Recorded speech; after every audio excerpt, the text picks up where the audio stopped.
कंबर पुलिस 1.5 महीनो अॻु फुर दौरान मज़ामत ते क़तल थी वियल नौजवान अल्ताफ मुगेरी जे क़तल केस में मुलविस जवाबदार खे गिरफ़्तार करण जी दावा कई आहे।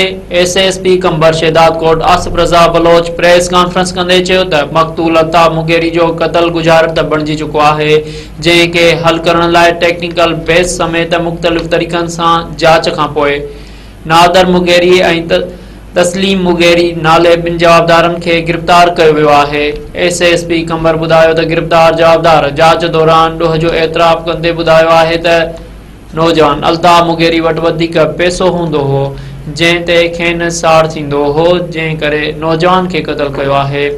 एसएसपी प्रेस कॉन्फ्रेंस दौरान वधीक ॿुधायो त गिरफ़्तार जवाबदार मक़तूल अल्ताफ जा वेझा अज़ीज़ आहिनि, जेके हिन वक़्तु कंबर में रिहाइश पज़ीर आहिनि। जवाबदारनि वटां वाक़िए में इस्तेमाल थियल 2 अदद पिस्टल हथ कया विया आहिनि, जिन मथां केस दाख़िल करे अदालत में रिमांड वरितो वियो आहे।